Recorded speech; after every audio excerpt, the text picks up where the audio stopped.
Reamer टाइमन reaction.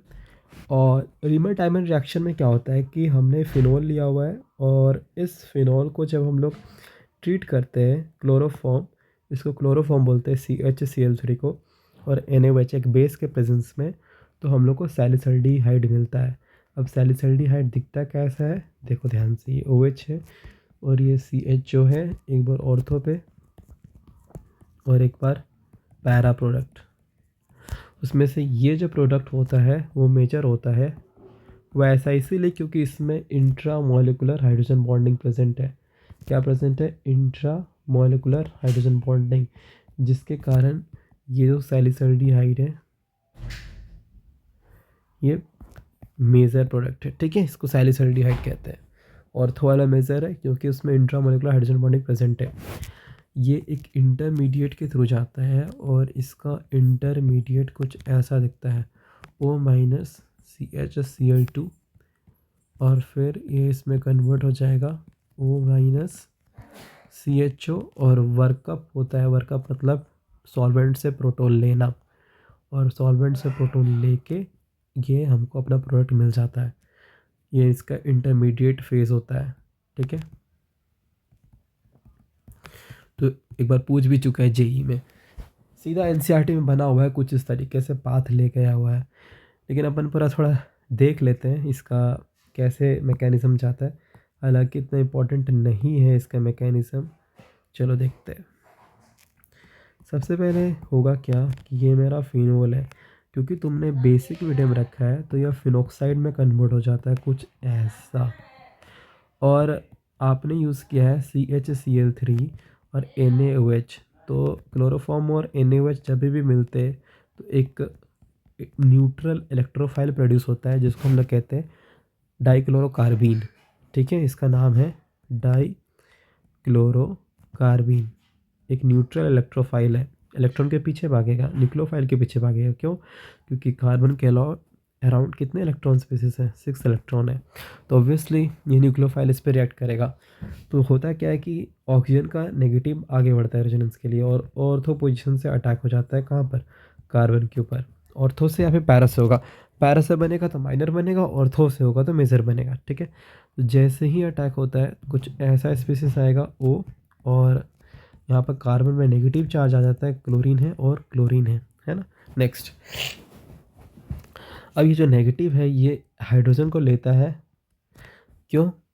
Hydrogen को absorb कर लेगा वहाँ से, और ये बॉन्ड पाई में कन्वर्ट हो जाता है, क्योंकि एरोमेटिसिटी का लॉस हो चुका है वहाँ पर। इसीलिए, क्योंकि ये देखो ना, यहाँ पर ये जो कार्बन sp3 बन चुकी है, तो एरोमेटिसिटी को रिगेन करने के लिए वो नेगेटिव चार्ज हाइड्रोजन को एज H+ लेता है, और वो जो हाइड्रोजन और कार्बन का इलेक्ट्रॉन है पाई में कन्वर्ट हो जाता है, एरोमेटिसिटी रिगेन हो जाती है, और वो पाई बॉन्ड शिफ्ट हो जाता है ऑक्सीजन के ऊपर।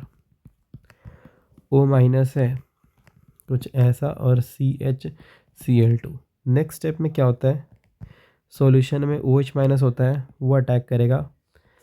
कार्बन है, हाइड्रोजन है, क्लोरीन है और क्लोरीन है, तो अटैक करता है। जैसे अटैक करेगा एक क्लोरीन बाहर चला जाता है SN2 रिएक्शन, और कुछ O- pi bond COH, hydrogen और Cl।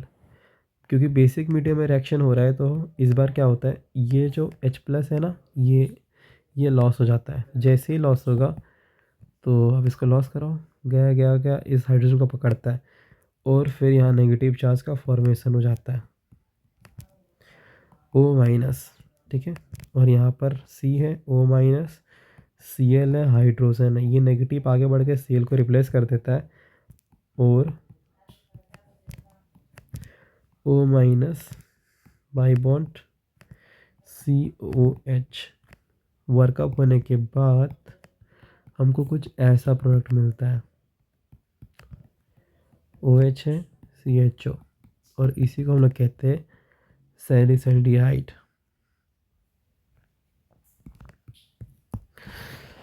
हालांकि मैकेनिज्म इंपॉर्टेंट है नहीं इतना, बस इसमें कुछ चीज़ें इंपॉर्टेंट है जो तुमको ध्यान में रखना है। क्या क्या चीज़? पहले रीमर टीमन रिएक्शन में होता क्या है, फिनोल लेते हो, प्रोडक्ट क्या बनता है, सैलिसल्डिहाइड, अब इसमें मेजर क्या होता है, ऑर्थो वाला मेजर होता है, क्यों होता है, इंट्रामोलिकुलर हाइड्रोजन बॉन्डिंग, रिएजेंट क्या है, क्लोरोफॉर्म और बेस, इंटरमीडिएट स्पीसीज कौन सा, ये वाला है, इसमें इलेक्ट्रोफाइल कौन सा फॉर्म होता है, तो डाइक्लोरोकार्बीन एक न्यूट्रल इलेक्ट्रोफाइल है ना। बस ये सारी चीज़ें इंपॉर्टेंट है। नाम क्या, नेम रिएक्शन है ये, किसी साइंटिस्ट के ऊपर है तो साइंटिस्ट का नाम भी पूछा जाता है, ठीक है। चलो नेक्स्ट है कोल्स रिएक्शन या फिर कोल्स केमिट रिएक्शन। इसमें प्रोडक्ट जो आता है ये मेज़र होता है, OH है, ये COOH। कैसे रिएक्शन होगा, इसको बोलते हैं सैलिसिलिक एसिड। यहाँ पर भी क्योंकि बेस के प्रेजेंस में है तो एसिड बेस रिएक्शन होता है, तो यहाँ पर फिनोक्साइड प्रोड्यूस हो जाती है।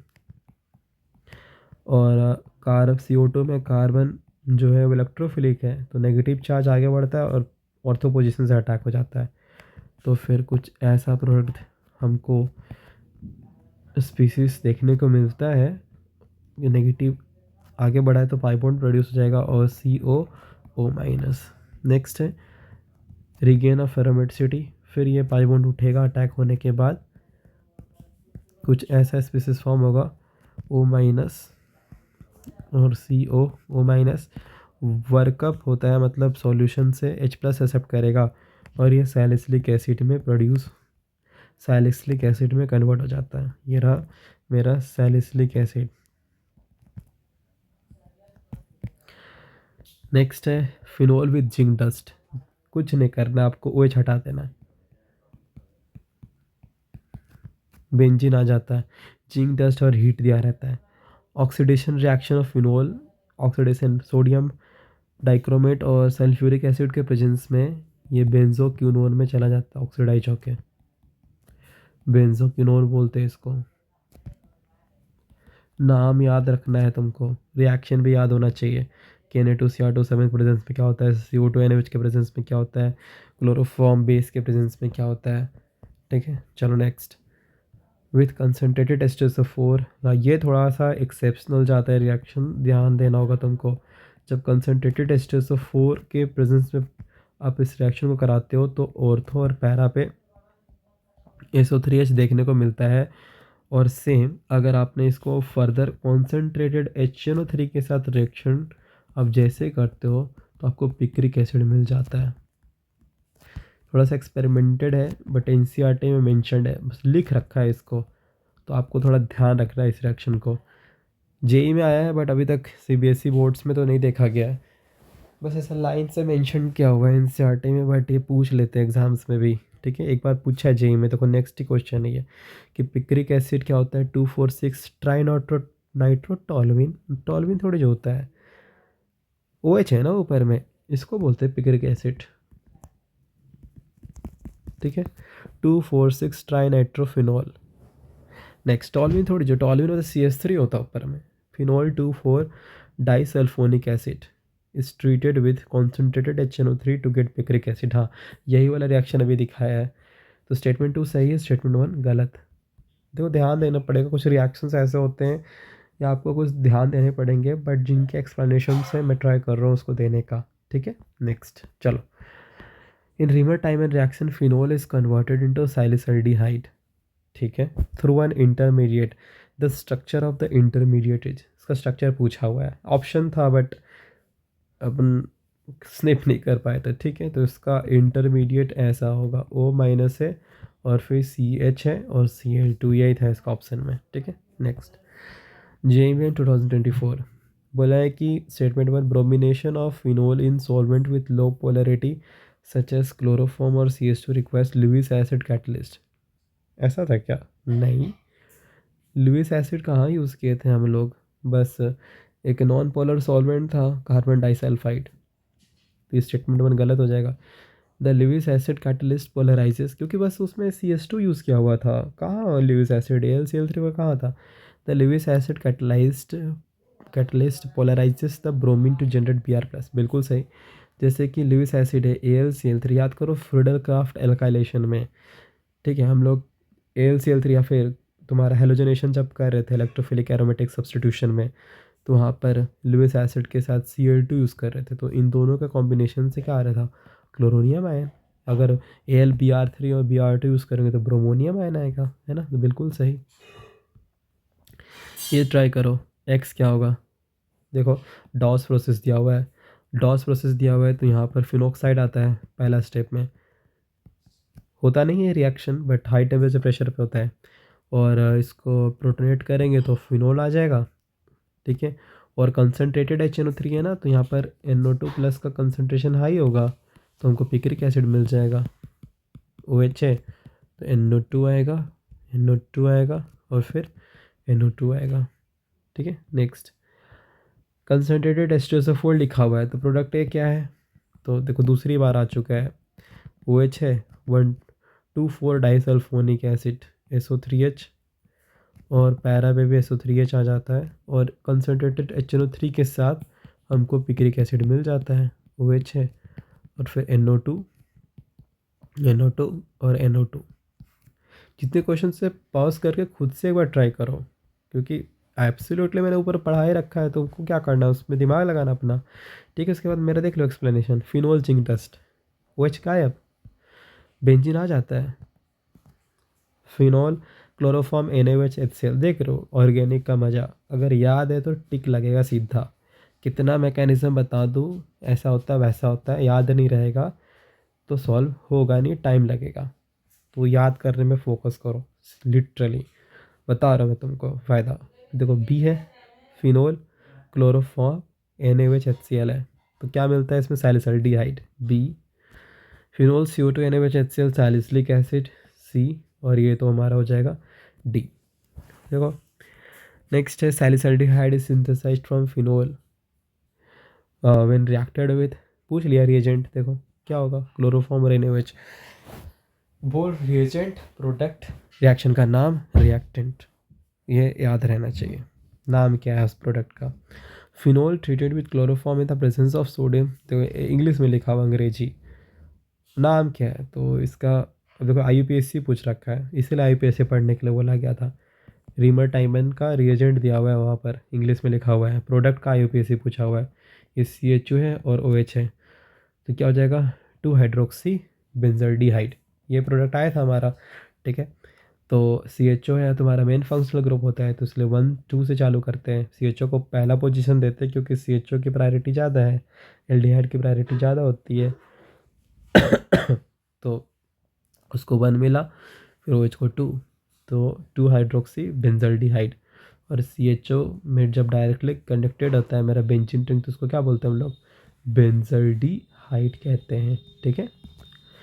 Next the difference in the reaction of phenol with bromine in chloroform and bromine in water medium is due to polarity of the solvent. Polarity, एक में पोलैरिटी एक में दूसरा पोलैरिटी नहीं है। इसको ट्राई करो करने का, अभी ऊपर पढ़ा रखा है, oxidation of phenol, reamer टाइमन, try करो मिलाने का, कोल्ब्स केमिट। देखो इस सीक्वेंस को करो, ट्राई करो इसको करने का। पहला रिएक्शन है फ्रीडरक्राफ्ट एल्काइलेशन, देखो पॉज करो और ट्राई करो करने का, पढ़ा रखा है सब। बेंजीन है, अब इस बेंजीन में फ्रीडरक्राफ्ट एल्काइलेशन कराओ, तो हो जाएगा CH3, और फिर यहाँ पर क्लोरीन दिया हुआ है और CH3 है, और AlCl3 के साथ अगर कराओगे तो सबसे पहले क्या इसमें कार्बोकैटायन का फॉर्मेशन होगा, ये देखो कार्बोकैटायन, और अटैक होगा इस बेंजीन से, तो कुछ ऐसा प्रोडक्ट मिलेगा, और हाइड्रोजन लॉस होगा तो हमको आइसोप्रोपाइल बेंजीन मिल जाएगा कुछ इस तरीके से, ठीक है। तो अब इस पर O2 लगाया हुआ है, O2 H+ और H2O, तो industrial process, industrial preparation of phenol, तो यहाँ पर फिनोल का फॉर्मेशन हो जाएगा, तो ये हमारा P है। देख रहे हो फ्रीडल, ये एक्चुअली मैंने सीक्वेंस में भी और सीरीज़ में भी दिया हुआ था तुमको शायद इस तरीके से। और फिर इसके ऊपर एक बार Br2 इन CS2, देखो CS2 मतलब नॉन पोलर सॉल्वेंट में दिया हुआ है, तो नॉन पोलर सॉल्वेंट में तुम्हारा पैरा वाला मेजर था, याद करो। और अगर हम लोग प्रोटिक सॉल्वेंट ले रहे थे तो उस केस में फिनॉक्साइड जाता था, और फिर एक्सेप्शनल इलेक्ट्रॉन डेंसिटी बढ़ जाता था ऑर्थो और पैरा पे, और ट्राइब्रोमो प्रोडक्ट आता था, ट्राइब्रोमोफिनॉल, ठीक है, याद करो। लेकिन इसमें तो नॉन पोलर सॉल्वेंट है। अब इसी रिएक्शन, इसी पी के साथ Na2Cr2O7 करवाया हुआ रिएक्शन, तुमको याद है तो जल्दी जल्दी लिखते जा रहे होगे। तो यहाँ पर बेंजोक्विनोन में कन्वर्ट हो जाएगा ये, देखो इस तरीके से। ये मेरा ए हो जाएगा और ये मेरा हो जाएगा बी। देखो जेई में इतने ऐसे ऐसे क्वेश्चंस आते हैं, तो नीट में तो आराम से कर दोगे, टिक लगेगा तुम्हारा। ऑर्गेनिक बस जितना याद है तुम उतना करोगे। देखो Br2CH3OH, ठीक है। अब नॉन क्लासिकल कार्बोकेटाइन बनाओ, याद करो मैंने करवाया था सब। तो यहाँ पर Br फॉर्म हो जाएगा। अब ए पे अटैक करेगा कि बी पे अटैक करेगा? ऑब्वियसली ए, अगर ये बॉन्ड उठेगा तो कार्बोकेटाइन यहाँ पर आएगा। इस तरीके से देखो, अगर ये बॉन्ड उठेगा तो कार्बोकेटाइन यहाँ पर आएगा और इसका मेसोमेरिक लग जाएगा, मतलब ए पे कार्बोकेटाइनिक कैरेक्टर ज़्यादा है, तो अटैक किधर होगा? ए पे। क्यों? क्योंकि मैंने बोला था उठा के चेक कर लो, अगर ये उठेगा बॉन्ड तो ए पे पॉजिटिव आएगा, और ए पे पॉजिटिव ज़्यादा स्टेबल है। क्यों? क्योंकि बगल में मेसोमेरिक अप्लाई कर सकता है ऑक्सीजन, इसीलिए। और इसीलिए अटैक हो जाएगा ए पे। तो अटैक होने पे तुमको कुछ इस तरीके का प्रोडक्ट मिलेगा। और अगर स्टीरियोकेमिस्ट्री से देखें तो मान लो इसको तुमने OCH3 को नीचे लगाया है तो ब्रोमीन को ऊपर लगाना पड़ेगा, ठीक है। या फिर OCH3 को नीचे कर दो, ब्रोमीन को ऊपर, या नीचे, इसमें क्या ही हुआ, ऊपर और नीचे दोनों एंटी होना चाहिए बस। नेक्स्ट है टेस्ट, कि हमको कैसे पता चलेगा। मान लो हमको टेस्ट ट्यूब में फंक्शनल ग्रुप दिया हुआ है। अब हमको देख के तो थोड़ी सा आइडिया लगेगा कि इसमें अल्कोहल है कि फिनोल है, क्या है, क्योंकि हमारे नेकेड आइज तो ऑब्जर्व कर नहीं पाएगा कि फंक्शनल ग्रुप कौन सा प्रेजेंट है हमारे सॉल्यूशन में। तो इसीलिए टेस्ट होते हैं। तो सबसे पहला टेस्ट है सेरिक एमोनिया।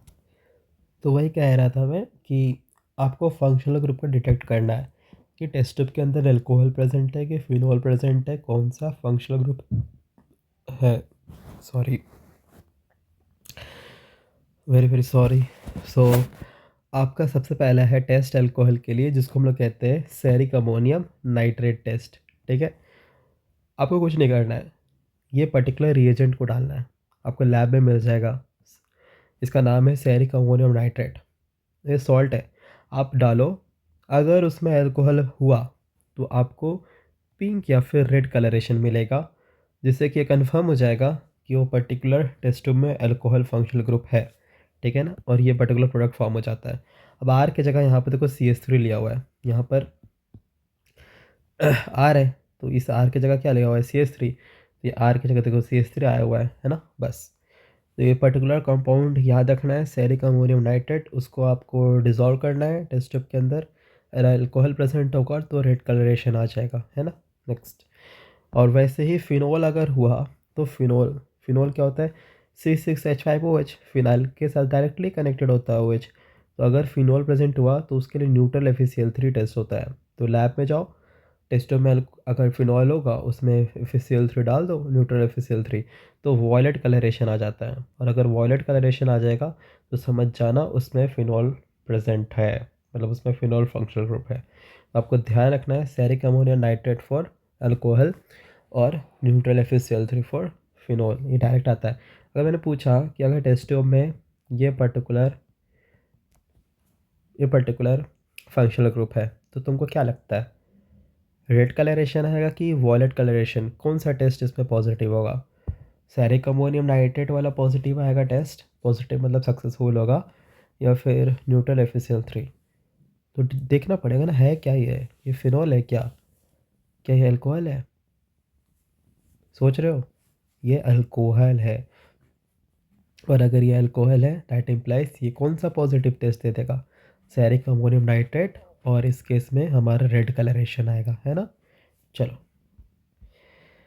नेक्स्ट है फिनॉल का दूसरा टेस्ट है, ये NCERT में नहीं है बट JEE में आता है। इसको कहते हैं थैलिन डाई टेस्ट, और यह फिनॉफ्थलीन एक इंडिकेटर होता है। ऐसे पढ़े होंगे शायद एसिड बेस इंडिकेटर्स। तो उसमें हमको पकड़ने के लिए कि पर्टिकुलर टेस्ट ट्यूब में एसिड है या फिर बेस है, तो उसके लिए हमारे पास एक इंडिकेटर होता है फिनॉफ्थलीन। तो फिनॉफ्थलीन को बनाते हैं कैसे? फिनॉल के हेल्प से। तो मेरे पास क्या होता है, फिनॉल होता है, उसको ट्रीट किया जाता है थैलिक एनहाइड्राइड के साथ। तो फिनोप्थलीन फॉर्म हो जाता है। ये फिनोप्थलीन का स्ट्रक्चर है, ठीक है। ये कुछ ऐसा होता है, इस टाइप का होता है। देखो मेरे पास क्या है, फिनोल है ना, और मेरे पास थैलिक एनहाइड्राइड है, कुछ ऐसा इस तरीके से, इसको बोलते हैं थैलिक एनहाइड्राइड। तो दो मॉलिक्यूल्स जाते हैं फिनोल के रिएक्शन करने के लिए, और जैसे रिएक्शन करने के लिए जाते हैं तो कुछ ऐसा पर्टिकुलर हमको प्रोडक्ट देखने को मिलता है। ये देखो यहाँ से हाइड्रोजन जो होता है ना, फिनोल के जो दो हाइड्रोजन से दो मॉलिक्यूल जाते हैं फिनोल्स के, एक यहाँ से दूसरा यहाँ से और एक ऑक्सीजन, ये लॉस होता है तो पानी बाहर निकलता है। पानी के बाहर निकलने से यहाँ पर पहला वाला अल्कोहल सॉरी फिनोल चला जाता है, जुड़ जाता है। दूसरा यूनिट देखो फिनोल का, ठीक है, कुछ इस तरीके से ओ, और ये ऑक्सीजन, इसी को बोलते हैं फिनोप्थलीन। क्या बोलते हैं इसको? फिनोप्थलीन, शॉर्ट फॉर्म में लिखा है HPH, फिनोप्थलीन। तो अब अगर फिनोल है टेस्ट ट्यूब के अंदर, तो तुमने थैलिक एनहाइड्राइड डाला तो फिनोप्थलीन फॉर्म हो गया होगा, लेकिन वो भी कलरलेस होगा, तो तुमको पता नहीं चला है ना। कलरलेस है तो तुमको पता कैसे चल गया कि रिएक्शन हो गया है? तो तुम क्या करोगे, NaOH डालोगे। तो जैसे ही NaOH डालोगे तो पिंक कलरेशन आ जाता है, समझ जाना कि पर्टिकुलर टेस्ट ट्यूब में फिनोल प्रेजेंट है। तो अगर टेस्ट ट्यूब के अंदर फिनोल होगा तो तुमको क्या करना है, उसके अंदर थैलिक एनहाइड्राइड डालना है।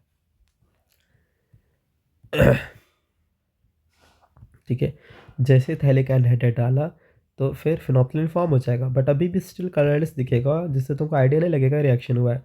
तो तुमने बेसिक मीडियम क्रिएट किया तो कलरेशन पिंक हो जाएगा, जो तुमको इन्फॉर्म कर देगा कि हाँ भैया फिनोल प्रेजेंट है। ठीक है, क्लियर है? वो जैसे NaOH डालते हो ना, तो ये जो एसिडिक प्रोटोन है वो लॉस हो जाते हैं इसके, और ये कॉन्जुगेशन में आ जाता है, और कॉन्जुगेशन ही कलर का कारण होता है। ठीक है, या फिर इलेक्ट्रॉन का excitation.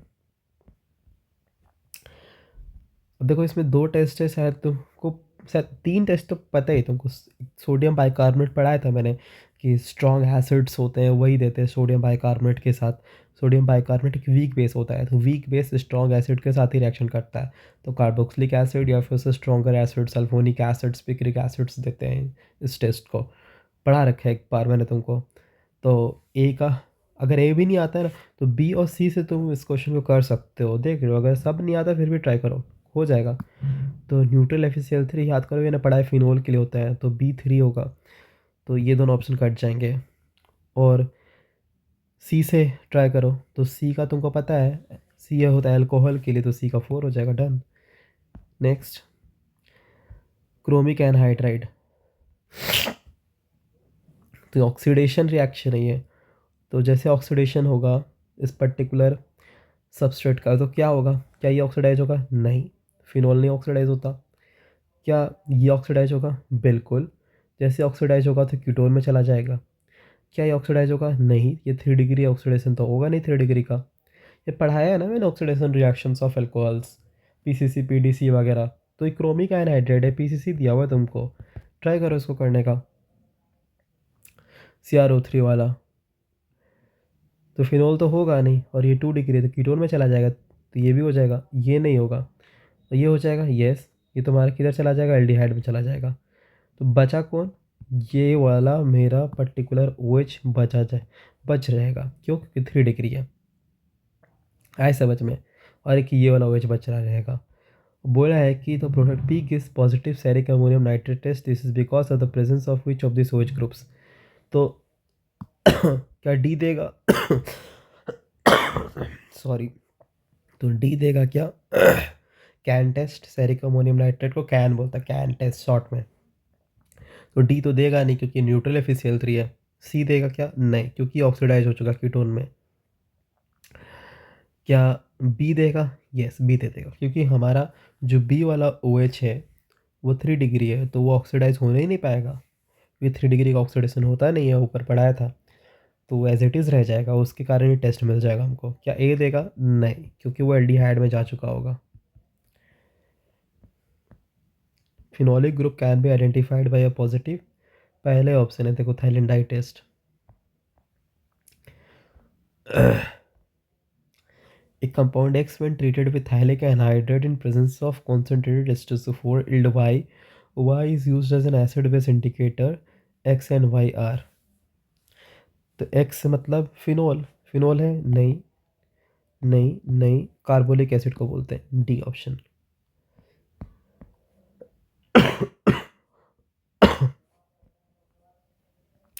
A compound X is acidic and it is soluble in NaOH solution but insoluble in NaHCO3।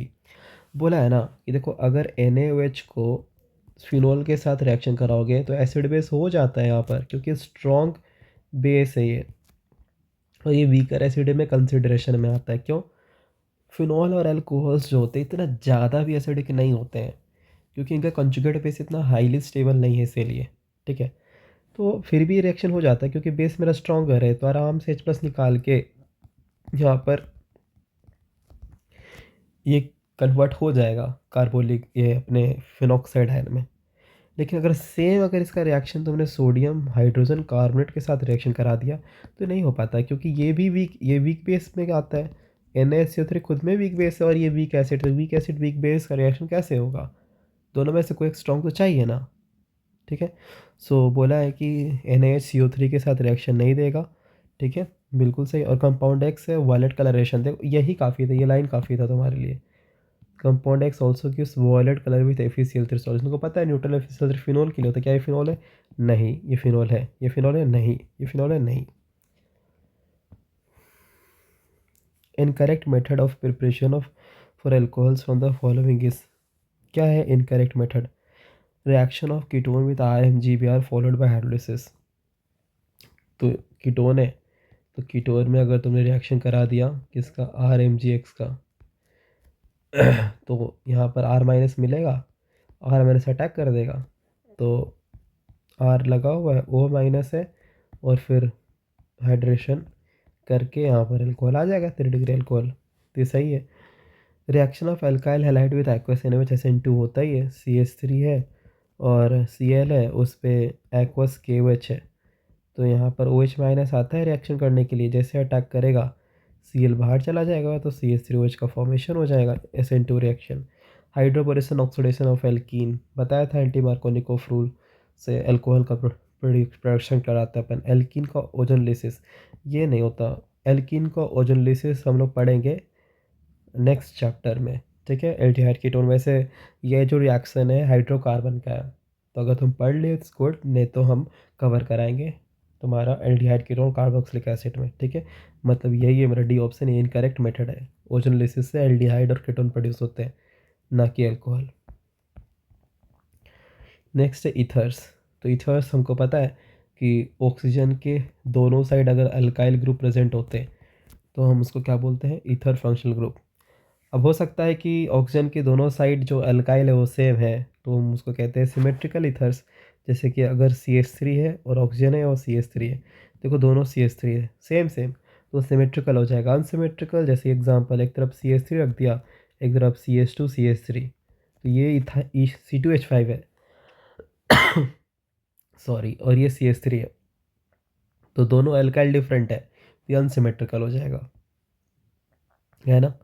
देखो सबसे पहला जो टेक्निक है हमारा प्रोडक्शन करने के लिए, यहाँ पर तुमको एक बात ध्यान रखना है कि अगर मान लो प्रोडक्शन करा है अपन ईथर्स का, और वो भी थोड़ा टेम्परेचर स्पेसिफिक है, जैसे ये रिएक्शन है CH3 CH2 OH है, और तुमने इसमें कंसनट्रेटेड H2SO4 यूज़ किया है, तो तुमको पता है ये एसिड है, तो एसिड H+ देगा, और ये पर्टिकुलर OH है, इस H+ को कैच करेगा और एक गुड लिविंग ग्रुप में कन्वर्ट हो जाएगा।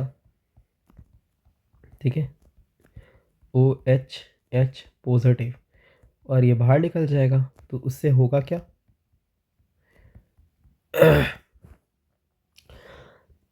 तो होगा क्या, देखो इस तरीके से कार्बोटाइन प्रोड्यूस हो जाएगा।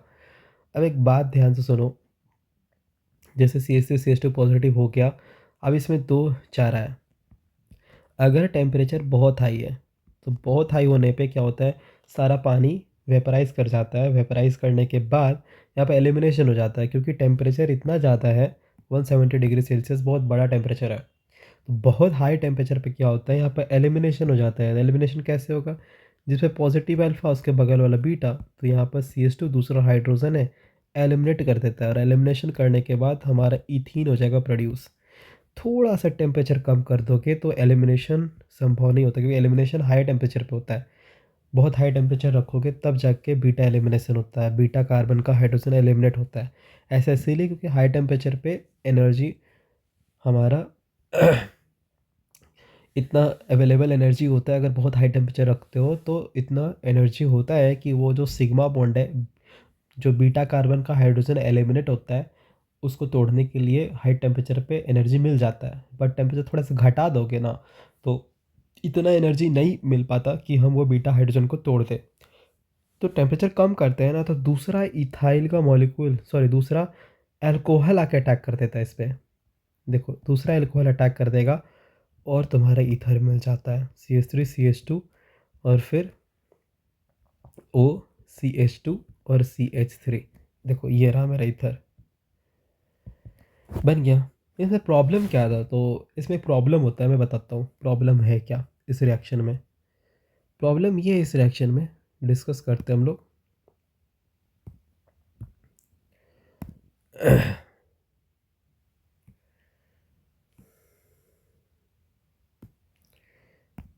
प्रॉब्लम ये है ना कि मान लो कि तुमने ये रिएक्शन CH3CH2 और फिर OH इसी रिएक्शन करवाया था ना।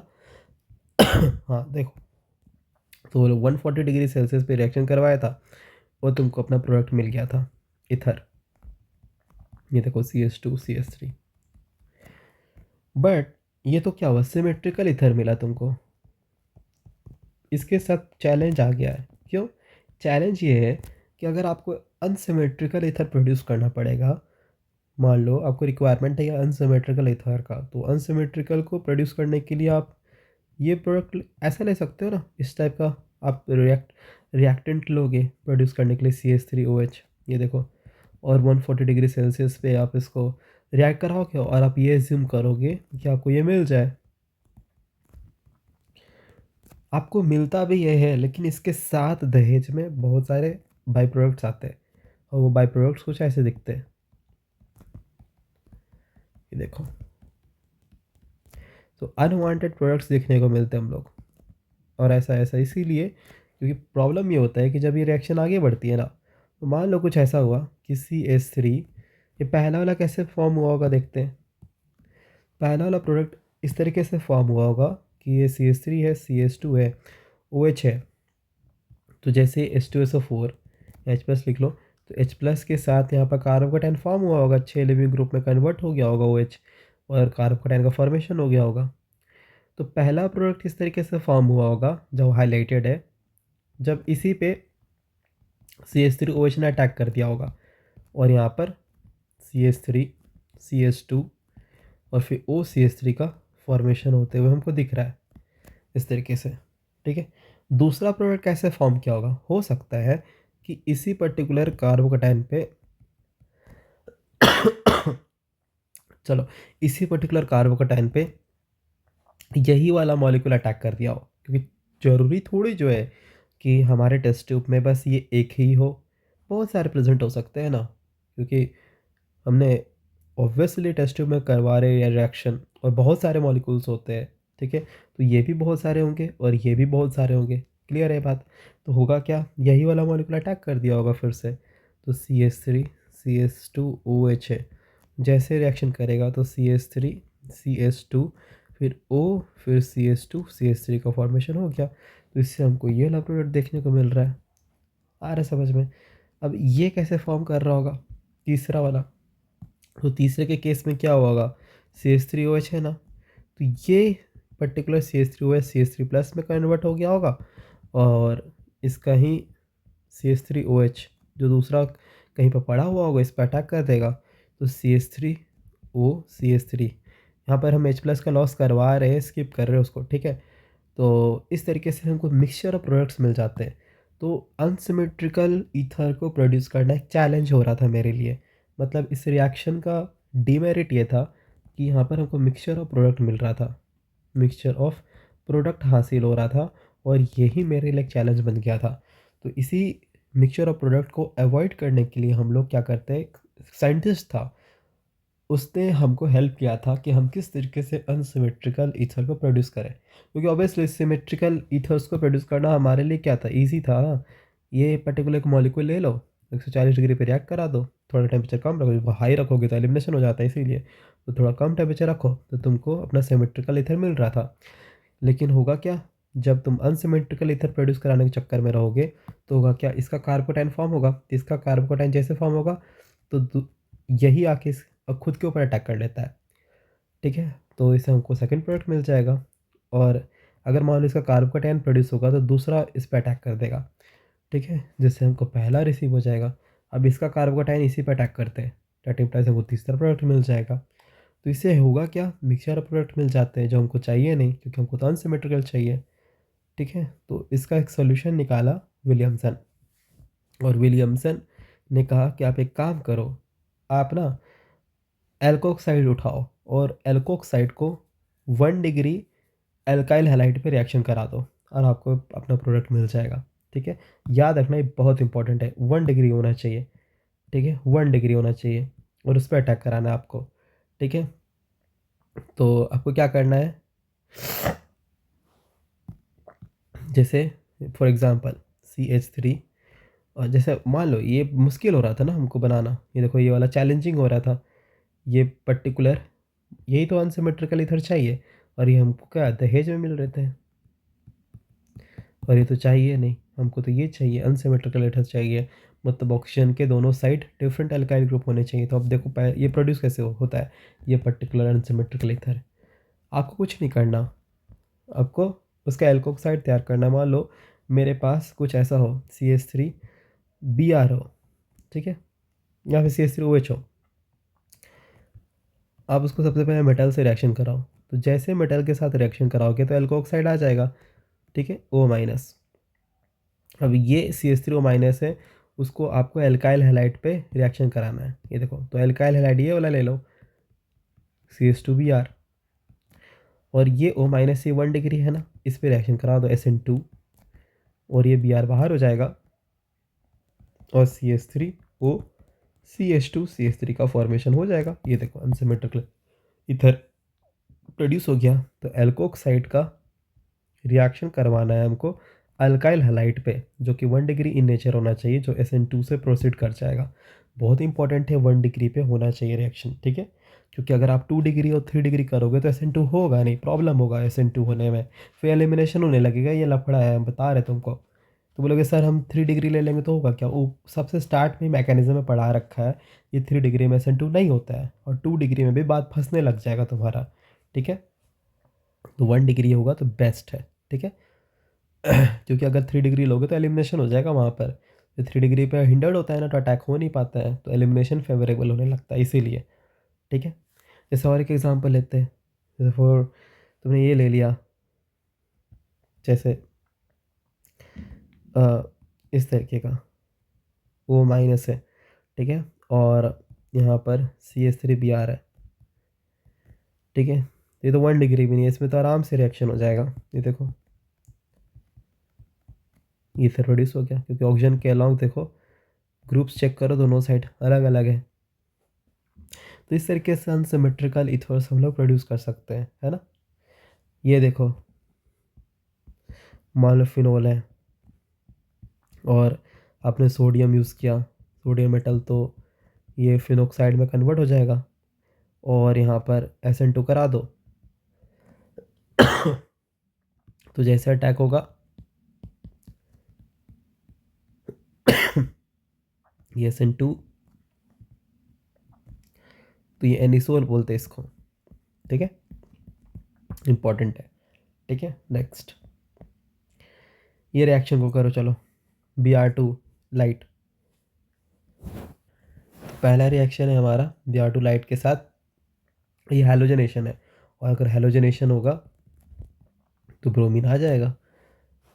अब इसमें है तुम्हारा टर्सरी ब्यूटोक्साइड दिया हुआ है, टर्सरी ब्यूटोक्साइड। अब ये एलिमिनेशन कराएगा कि सब्स्टिट्यूशन, तो बहुत बच्चे सोचेंगे ये अटैक करके Br को बाहर कर, अरे ऐसे नहीं ना भाई, मैंने कई बार बताया उसके बारे में। कि अगर 1 डिग्री होगा तभी ये न्यूक्लियोफाइल की तरह एक्ट करता है, नहीं होने पे ये एलिमिनेशन कराता है। और 1 डिग्री में भी बहुत ही छोटा सबसेट होना चाहिए, तभी जाके ये जाता है न्यूक्लियोफाइल के जैसा, क्योंकि बल्किसिटी है ना, इसीलिए बल्किसिटी होने के कारण ये न्यूक्लियोफाइल की तरह एक्ट नहीं करता है, ये बेस की तरह ही एक्ट करता है। 1 डिग्री होगा तभी चांस बनता है कि न्यूक्लियोफाइल की तरह बिहेव करे, आ रहा है समझ में? और उसमें भी बहुत रेयर ऑफ रेयर, ठीक है, बहुत छोटा होना चाहिए रिएक्टेंट तब जाके। तो एलिमिनेशन कराएगा, अल्फ़ा है बीटा है, ये गया प्रोटॉन पकड़ा और एलिमिनेशन कराया। जैसे एलिमिनेशन कराएगा तो मेरा इथीन प्रोड्यूस हो जाएगा, साइक्लोहेक्सीन। अब यहाँ पर हाइड्रोबोरेशन ऑक्सीडेशन है तो OH लगा दो। अब यहाँ पर क्या है, NaOH है तो एसिड बेस हो जाएगा, देखो O-, और इस पे अटैक कर देगा, Br बाहर चला जाएगा तो OCH3 का प्रोडक्शन हो जाएगा। ये देखो हमारा अनसिमेट्रिकल ईथर प्रोड्यूस हो गया। नेक्स्ट है हमारा रिएक्शंस ऑफ ईथर्स।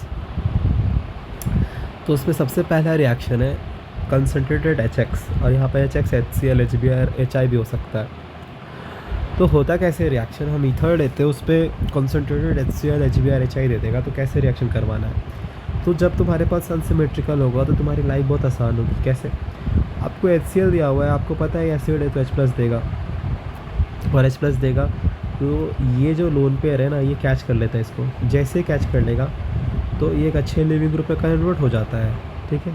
यहाँ पर हाइड्रोजन है, पॉजिटिव चार्ज है, CH2 है, और ये CH3 है। और फिर होता क्या है कि Cl- जो होता है रिएक्शन कर जाता है, अटैक करने आता है, क्योंकि अच्छे लिविंग ग्रुप में कन्वर्ट हो चुका है, ठीक है। तो अब ये या तो ये कार्बन पर अटैक करेगा या तो ये कार्बन पर अटैक करेगा। तो अब देखो दोनों साइड क्या है, देखो दोनों साइड सेम ग्रुप है, CH2 CH3, ये देखो CH2 CH3 और CH2 CH3। तो यहाँ पर भी अटैक कर सकते हैं, यहाँ भी अटैक कर सकता है। तो अगर यहाँ पर अटैक करेगा तो ये इधर इलेक्ट्रॉन पेयर मुड़ जाएगा ऑक्सीजन की तरफ, अगर यहाँ पर अटैक करेगा तो ये इलेक्ट्रॉन पेयर ऑक्सीजन की तरफ मुड़ जाएगा, ठीक है ना। तो दोनों तरफ किसी में भी अटैक कर सकता है, और ये SN2 से जाता है, ये याद रखना। SN1 से भी जा सकता है, लेकिन तुम्हारा स्पेसिफिक केस में, ठीक है, सॉरी। तो अब दोनों कार्बन में से किसी एक कार्बन अटैक करा हो तो तुम, जो दोनों सेम है ऐसा इसीलिए, ठीक है। तो Cl- से अटैक किया तो होगा क्या, ये इलेक्ट्रॉन पेयर ऑक्सीजन की तरफ मुड़ जाएगा, और यहाँ पर इथाइल अल्कोहल प्रोड्यूस हो जाता है, और दूसरी तरफ तुम्हारा इथाइल क्लोराइड, ये देखो Cl है, CH2 है, और फिर CH3 है, इस तरीके से है ना। इसमें भी देखो, अब इसमें देखो तुम्हारी हालत ख़राब होगी, क्यों, मैं इसलिए बताता हूँ। देखो यहाँ पर क्या करोगे तुम, सबसे पहले CH3 है और CH2 है, ऑक्सीजन है, हाइड्रोजन है, पॉजिटिव चार्ज, CH3, यहाँ पर फिर Cl- आएगा। बच्चा कंफ्यूज हो जाएगा, अब क्यों, क्योंकि अब वो सोचेगा यहाँ पर अटैक करा के इधर मोड़ दूँ, पहला केस, या फिर वो सोचेगा कि यहाँ पर अटैक करा के इलेक्ट्रॉन पेयर को इधर मोड़ दो ऑक्सीजन के साइड। तो याद रखना नॉर्मली केस में ये किससे जा रहा है बताओ, मैंने बताया ऊपर SN2 में, ठीक है। तो नॉर्मल केस में SN2 से ही जाता है, SN1 से कब जाएगा तो मैं बताने वाला हूँ नीचे, ठीक है। तो वहाँ होगा क्या, नॉर्मल सिनेरियो में आपको SN2 से ले जाना है, और SN2 में मैंने तुमको पहले बता रखा है कि अटैक लेस हिंडर्ड साइड पे होता है, क्योंकि उसका सिग्मा स्टार अवेलेबल होता है, ऐसा इसीलिए। तो Cl- क्या करेगा, देखो इस साइड एक है, एक कार्बन है, और राइट साइड में एक कार्बन दिख रहे हैं ना, लेफ्ट में कितने, 2 कार्बन दिख रहे हैं। तो हिंडर्ड कहाँ पर कम है, यहाँ पर तुमको हिंड्रेंस कम है, तो इसीलिए यहाँ पर अटैक हो जाता है, ठीक है। और ये इलेक्ट्रॉन पेयर शिफ्ट हो जाता है ऑक्सीजन की तरफ, क्लियर है। तो यहाँ पर हिंडर्ड लेस हिंडर्ड है, इसीलिए यहाँ पर अटैक हो जाता है, और फिर ऑक्सीजन की तरफ शिफ्ट हो जाता है पेयर। तो फिर क्या हो जाएगा, CH3 फिर CH2 फिर OH प्लस CH3Ca, वो हो गया फॉर्म। नेक्स्ट है, हाँ ये इंपॉर्टेंट केस है। तो इन जनरली जो HX के साथ रिएक्शन SN2 होता है, याद रखना है तुमको, मतलब अनसिमेट्रिकल के केस में लेस हिंडर्ड के साइड, देखो सिमेट्रिकल है तो कोई टेंशन ही नहीं, कोई मगज मारी नहीं, किधर भी मारो तुम।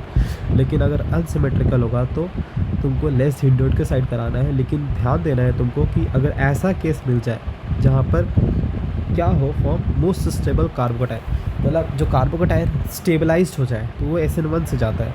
क्योंकि यहाँ पर होगा क्या, जैसे ही देखो यहाँ पर जैसे HCl है ना, तो H+ एक्सेप्ट करेगा, C है, CH3 है, CH3 बहुत इंपॉर्टेंट है, प्लीज़ देख लेना इसको, ध्यान में रखना। तो होगा क्या, ऑक्सीजन है, हाइड्रोजन पॉजिटिव चार्ज CH3। अब इस केस में तुम अटैक होने से पहले ही, प्लीज़ प्लीज़, बहुत इंपॉर्टेंट बहुत इंपॉर्टेंट बहुत इंपॉर्टेंट, अटैक होने से पहले ही क्या होगा, ये टूट जाएगी, किसमें, इसमें टूट जाती है।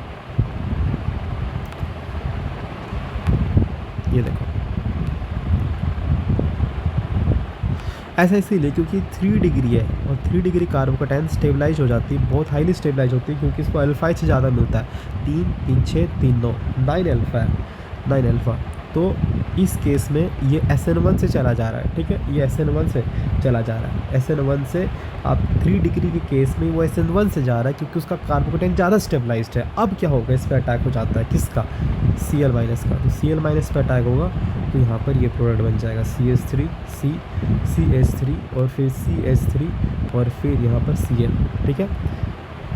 बहुत इंपॉर्टेंट है ये, बहुत ज़्यादा इंपॉर्टेंट है, क्योंकि मैं बताता हूँ बच्चे क्या करते हैं इसमें। वैसे मेरे को पहले बताना था कि बच्चे इसमें करते क्या है हरकत। देखो, अगर ये बताया ना जाए तो बच्चे ये हरकत करते हैं, मैं तुमको बताता हूँ, जो तुमको नहीं करनी एग्ज़ाम में, बहुत इंपॉर्टेंट है, आता है हर साल आता है एग्ज़ाम में। अभी देखना प्रीवियस ईयर तुम, बहुत इंपॉर्टेंट, CBSE का फेवरेट है ये, वहाँ फेवरेट। अगर ये बच्चों को बताया नहीं जाए तो बच्चे ये करते हैं, मैं बताता हूँ। CH3O और फिर CH3 है और उस पर HCl का रिएक्शन है, तो एज इट इज़ बच्चा तो सीधे जाता है C और CH3 और यहाँ पर ऑक्सीजन है, हाइड्रोजन पॉजिटिव चार्ज और CH3 है। तो अगर बच्चों को नहीं बताया जाए तो Cl वो SN2 से ले जाता है इसको, और यहाँ पर वो लेस, उसको बताया जाता है कि SN2 से जाता है जनरली, और लेस इंडेट के साथ अटैक किया जाता है, तो इधर अटैक करके और इधर घुमा देगा वो, और ये फॉर्म करके आता है वो। गलत हो जाएगा, बिल्कुल गलत हो जाएगा ये OH है, देखो टर्सरी ब्यूटाइल अल्कोहल और CH3Cl, नहीं गलत हो जाएगा। देख लो प्रोडक्ट क्या आया है तुम्हारा, देखो alkyl halide tertiary butyl chloride आया है और उसने टर्सरी ब्यूटाइल अल्कोहल फॉर्म कर रखा होगा, गलत हो जाएगा ये। तो यहाँ पर अटैक होने से पहले ही ये सेपरेट हो जाते हैं, याद रखना है तुमको। जहाँ पर 3 डिग्री का केस बनता है, स्टार क्यों मारा है, क्योंकि देखो डिफरेंट तरीके से जा रहा है ना, इसीलिए। तो याद रखना है तुमको, जहाँ पर 3 डिग्री का केस होता है, 3 डिग्री का केस होता है, वहाँ पर ये पहले से अटैक होने से पहले ही सेपरेट होकर कार्बोकैटायन का फॉर्मेशन कर देते हैं, याद रहेगा। 3 डिग्री के केस में यह कार्बोकैटायन में चला जाता है, क्योंकि जो 3 डिग्री कार्बोकैटायन है ज़्यादा स्टेबलाइज होता है। क्यों ज़्यादा स्टेबलाइज, क्योंकि उसको 9 अल्फा मिल रहा है, और इसीलिए पहले सेपरेट हो जाते हैं, अटैक से पहले सेपरेट हो जाते हैं, ठीक है, और फिर अटैक होता है इसके ऊपर, याद रहेगा ना। ये गलत है, प्लीज़ याद रखना, ऐसे मत कर देना, ये हर साल का इतिहास है, बच्चे करते हैं, इसलिए मैंने बता दिया, मत करना ऐसे। नेक्स्ट है, बहुत इंपॉर्टेंट है, इससे भी आपको लर्निंग लेनी है। देखो जो भी मैंने क्वेश्चन लिया है सब एक टाइप का क्वेश्चन ही है, एक टाइप है, टाइप डिस्कस किया मैंने तुमको, जो भी सिमेट्रिकल हो गया, अनसिमेट्रिकल हो गया, फिर SN1 से जो जाता है, इसके बाद ये भी कुछ सिखाएगा तुमको, ये भी बहुत इंपॉर्टेंट है, जहाँ पर बच्चा गलती करता है, बहुत ज़्यादा इंपॉर्टेंट है। कितना बार भी बताऊँगा, लेकिन तुम देख लेना, टेस्ट में बैठना, तुम पक्का उल्टा मारना, लिख के दे रहा हूँ तुमको, इसलिए बोल रहा हूँ ध्यान सुनो। देखो होता क्या है इसमें, ये ऑक्सीजन है, कैच करेगा, पॉजिटिव चार्ज है, CH2 है और CH3 है, ठीक है। अब I-, फिर से बच्चा सोचेगा कहाँ पर अटैक कराऊँ, यहाँ पर अटैक कराऊँ और इसको इधर शिफ्ट करा दूँ, पहला केस, या तो यहाँ पर अटैक कराऊँ और इसको इधर शिफ्ट करा दूँ।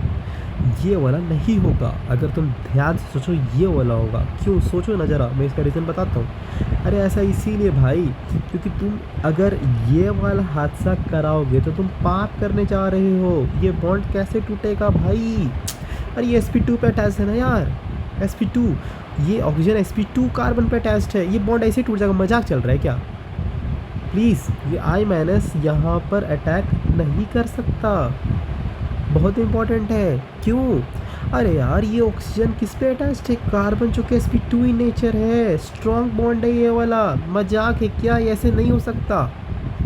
इसीलिए I- का अटैक यहाँ पर होगा और ये बॉन्ड शिफ्ट होती है इस तरीके से, बहुत इंपॉर्टेंट था, ठीक है। तो sp2 कार्बन पे अटैक नहीं हो पाएगा ना, वहाँ पर बॉन्ड टूटना मुश्किल हो जाएगा, और इसीलिए यहाँ पर फिनोल फॉर्म हो जाता है, प्लस CH3 CH2 और फिर आयोडीन, बहुत इंपॉर्टेंट है। तो अटैक यहाँ पर होगा और ये ऑक्सीजन के साइड शिफ्ट हो जाएगा, बहुत इंपॉर्टेंट है। मैंने सारे जो मैंने 4 क्वेश्चंस लाइन तुम्हारे लिए, देखना 4 क्वेश्चन बहुत इंपॉर्टेंट है, इसी कंसेप्ट से रिपीट होते रहते हैं क्वेश्चंस, क्योंकि ये कंसेप्ट है, इसमें घुमाते फिराते रहता है हर साल क्वेश्चन पक्का। और ये तुम्हारा देखो लास्ट सेगमेंट है, एनिसोल है। एनिसोल तुमसे बनवाएगा, ऐसे नहीं करेगा, एनिसोल बनवा के रिएक्शन करवाएगा, ठीक है। तो सबसे पहला है CH3Cl तुमको पता है, यहाँ से जो इलेक्ट्रोफाइल आता है CH3 पॉजिटिव आता है। अब सवाल उठता है कि कहाँ पर अटैच होगा ये इलेक्ट्रोफाइल, ऑर्थो पे होगा कि मेटा पे होगा कि पैरा पे होगा, एक सवाल उठता है। तो सबसे पहले याद रखो कि ये क्या है, तुम्हारा जियोसिन पढ़ा है, ये +m दिखाता है। +m से क्या होगा, इलेक्ट्रॉन डेंसिटी ऑर्थो और पैरा पे बढ़ जाएगा। दैट इम्प्लाइज अब मेटा पे तो आएगा नहीं, अब ऑर्थो पे आएगा कि पैरा पे आएगा। रेजोनेंस से जब ऑक्सीजन अपना इलेक्ट्रॉन्स भेजेगा आगे तो ऑर्थो पे आएगा इलेक्ट्रॉन डेंसिटी और पैरा पे आएगा, मेटा पे तो आएगा नहीं, तो मेटा तो कट गया। अब ऑर्थो पे आएगा कि पैरा पे आएगा, किस पे आएगा, ये सवाल है। तो अब दूसरा क्या इफेक्ट दिखाता है, तो उससे आंसर है। तो OCH3 +m के अलावा दूसरा इफेक्ट शो करता है -I, क्यों, क्योंकि ऑक्सीजन का इलेक्ट्रोनेगेटिव है। अब ये जो ऑर्थो पोजीशन है क्लोजर है, तो इसे निचोड़ लेगा इलेक्ट्रॉन्स, तो पैरा से खींचने पाएगा क्या, नहीं, क्यों, पैरा दूर है। अब पैरा दूर है तो OCH3 पैरा से निचोड़ने नहीं पाएगा इलेक्ट्रॉन डेंसिटी, तो पैरा पे रह जाएगा बहुत सारा इलेक्ट्रॉन डेंसिटी, तो इसीलिए पैरा पे जाएगा। तो पैरा पे जाएगा तो CH3 पैरा पे आएगा।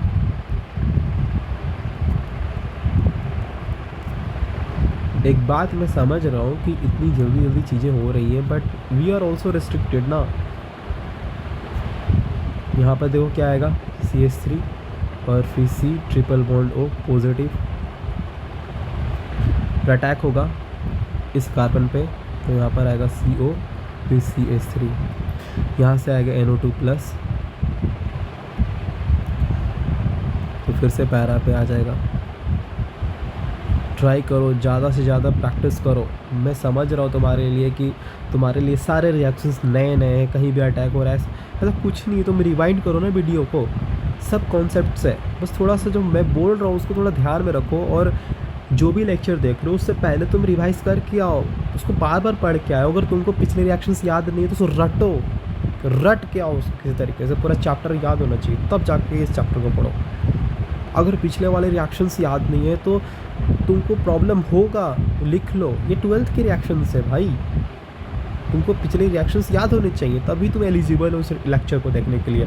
अगर तुमको पिछले कॉन्सेप्ट्स नहीं पता है, जियोसी के कॉन्सेप्ट्स नहीं पता है, अगर तुमको एल्काइल हैलाइड SN1 SN2 नहीं आता है कि कब बेस, कब एलिमिनेशन, कब सब्स्टिट्यूशन, वो सब मैंने बताया तुमको, सारे एग्जाम्पल्स ले लेके सिखाया। अगर वो सब दिमाग में नहीं है तो तुम फंसोगे इसमें, इसीलिए बोल रहा हूँ। तो याद होना चाहिए तुमको, सच बोल रहा हूँ, याद तभी होगा। देखो बोल रहा है which one of the following, इस साल क्वेश्चन आया, which one of the following reactions will not lead to the desired ether formation, मतलब मेजर प्रोडक्शन में ईथर फॉर्मेशन नहीं होगा। तो कॉन्सेप्ट सिखाया था मैंने विलियमसन सिंथेसिस में कि अटैक करेगा तो 1 डिग्री पे अटैक होना चाहिए, 1 डिग्री पे। तो तुम्हारे पास एल्कोक्साइड था ना, एल्कोक्साइड, वो एल्कोक्साइड अटैक करना चाहिए 1 डिग्री पे, यही कंसेप्ट था, चेक कर लो। ये 1 डिग्री है, हाँ सर, इथाइल ब्रोमाइड है, हो जाएगा। ये 1 डिग्री है, हाँ सर, अटैक हो जाएगा। नेक्स्ट ये NPR, या BuO नेगेटिव Na पॉजिटिव क्या है, ये TBuO नेगेटिव Na पॉजिटिव है। TBu क्या था, टर्सरी ब्यूटाइल इसको बोलते हैं, ठीक है, टर्सरी ब्यूटाइल। देखो ये TBu टर्सरी ब्यूटाइल हो गया, और ये हो जाएगा O नेगेटिव और Na पॉजिटिव, इसी को शॉर्ट फॉर्म में लिखा जाता है, TBuO नेगेटिव और Na पॉजिटिव, है ना। तब इसका रिएक्शन हो रहा है इथाइल ब्रोमाइड पे, तो इथाइल ब्रोमाइड ये हो गया, CH3CH2 Br, है ना, कुछ इस तरीके से। तब यहाँ पर अटैक कर देगा, Br को बाहर कर देगा, तो यहाँ पर ये प्रोडक्ट फॉर्म हो जाएगा OCH2 और फिर CH3, है ना। अब इसमें ये प्रोडक्ट भी पॉसिबल है, ऐसा मत सोचना कि यही आएगा, इसमें ये भी आ सकता है, इथिन भी, एलिमिनेशन वाला भी आ सकता है, ठीक है। अब यहाँ पर ये वाला इस न्यूक्लियोफाइल, तुम अब याद करोगे कि टीचर बोल रहा था कि ये भारी भरकम होता है, इसको अटैक करने में प्रॉब्लम होता है, ये न्यूक्लियोफाइल की तरह बिहेव नहीं कर सकता, ये बेस की तरह बिहेव करता। अरे भाई मैंने बोला था ना कि 1 डिग्री पे ये न्यूक्लियोफाइल की तरह बिहेव कर सकता है, और उसमें भी छोटा होना चाहिए, छोटा, ठीक है, छोटा होना चाहिए, सब्सिट्यूट्स पे अटैक चल रहा है, तभी जाके न्यूक्लियोफाइल। क्योंकि अगर इसको बोलोगे ना कि क्या तुम टर्सरी ब्यूटाइल जो भी है टर्सरी ब्यूटॉक्साइड, क्या तुम न्यूक्लियोफाइल की तरह बिहेव कर सकते हो, तो बोलेगा हाँ हम कर सकते हैं, बस कुछ केसेस में बिहेव कर सकते हैं हम। और वो केस क्या है, या तो मारने जहाँ जा रहे हैं हम वो छोटा होना चाहिए बहुत, या फिर छोटा होने के साथ वो 1 डिग्री होना चाहिए, तभी होगा ऐसा। और 2 डिग्री होगा, नहीं नहीं 2 डिग्री में तो दिक्कत है जी, 2 डिग्री में तो हम एलिमिनेशन ही करवाएंगे। 3 डिग्री, अरे 3 डिग्री में तो हम कन्फर्म एलिमिनेशन कराएंगे, ठीक है। 1 डिग्री में है तो हम शायद अटैक कर दें, और उसमें भी छोटा होना चाहिए पर्टिकुलर सबस्ट्रेट, ठीक है। नेक्स्ट दूसरा वाला केस है O नेगेटिव Na पॉजिटिव और ये CH3Br। अरे इसमें तो आराम ही से हो जाएगा यार, तो 1 डिग्री भी नहीं है, आराम से। नेक्स्ट फिनॉक्साइड है O नेगेटिव। NPrBr क्या है? N प्रोपाइल ब्रोमाइड है, नॉर्मल प्रोपाइल ब्रोमाइड। ये होता है नॉर्मल प्रोपाइल ब्रोमाइड। ये देखो प्रोपाइल 3 कार्बन, तो इसको बोलते हैं NPr और Br, N प्रोपाइल ब्रोमाइड, ठीक है। नेक्स्ट फिर है आइसोब्यूटॉक्साइड।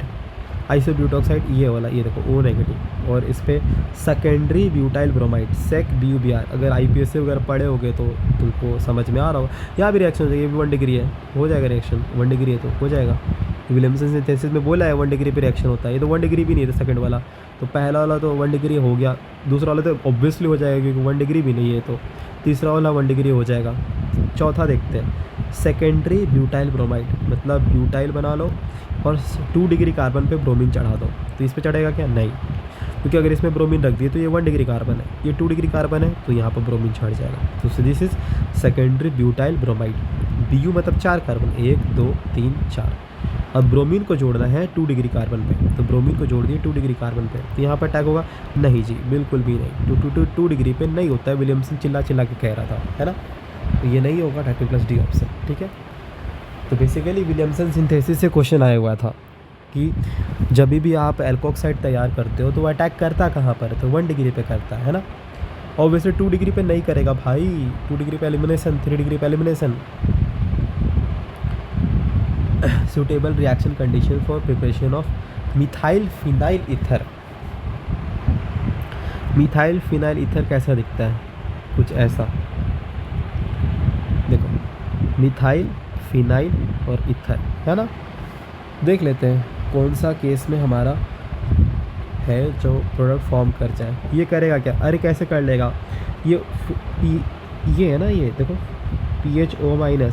अब इसको MeOH के साथ रिएक्शन कराओगे तो प्रोटॉन ले लेगा, अब प्रोटॉन लेके ये फिनोल में कन्वर्ट हो जाएगा।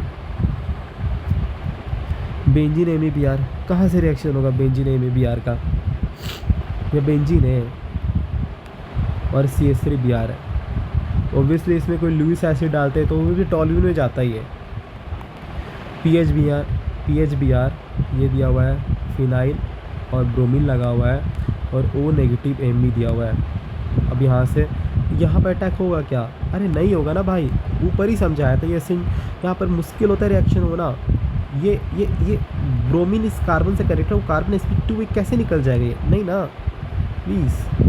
वहाँ पर रिएक्शन होने के लिए भी बहुत हाई टेम्परेचर प्रेशर चाहिए। डाउस प्रोसेस याद करो, बताया था ना डाउस प्रोसेस में कि वहाँ पर रिएक्शन होने के लिए या तो इलेक्ट्रॉन विड्रॉइंग ग्रुप रखो ऑर्थो पैरा पे, नहीं तो बहुत हाई टेम्परेचर प्रेशर रखो, तभी रिएक्शन होगा। ऐसे थोड़ी हो जाएगा रिएक्शन।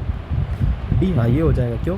क्योंकि यहाँ पर क्या है, मेरे पास फिनॉक्साइड है O- और CH3Br है, तो यहाँ पर अटैक होगा, Br बाहर चला जाएगा, तो O-CH3 आ गया। The major product of the following reaction if it occurs by SN2 mechanism. SN2 से K2CH3 बेस होता है, आप करो तो बेस क्या करेगा? एसिडिक प्रोटॉन लेगा तो फिनॉक्साइड आ जाएगा। अब यहाँ पर इस पर अटैक करना है, इसको 1 डिग्री रिएक्शन करेगा, Br हटा देगा। तो जो मैं क्वेश्चंस करवाए उससे कॉन्सेप्ट्स को थोड़ा क्लियर करो, इसलिए मैं क्वेश्चंस ज़्यादा करवा रहा हूँ ताकि हमारी कंसेप्चुअल क्लैरिटी आ जाए, ठीक है। क्वेश्चंस के थ्रू सीखने का ट्राई करो।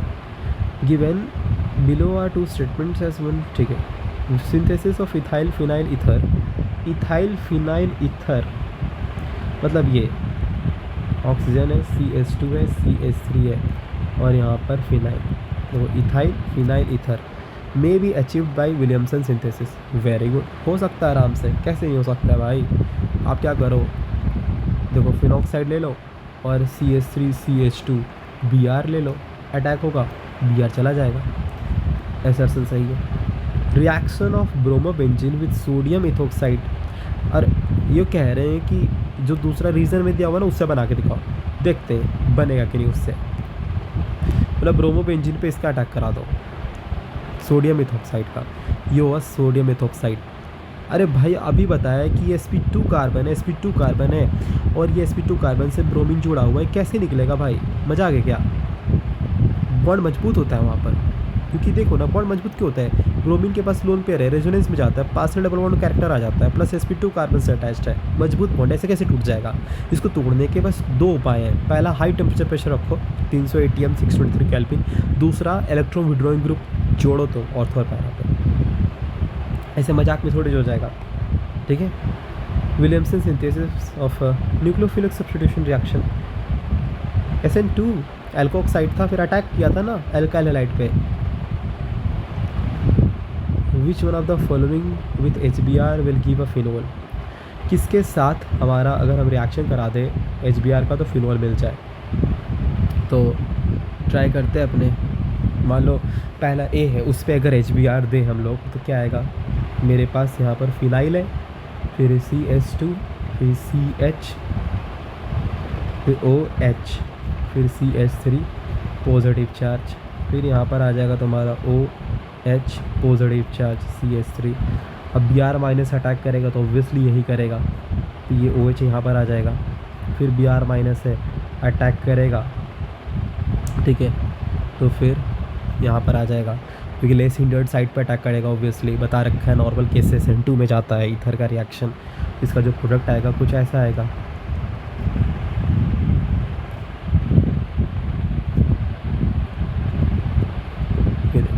क्या ये फिनोल है? क्या ये फिनोल दिख रहा है? नहीं ना। फिर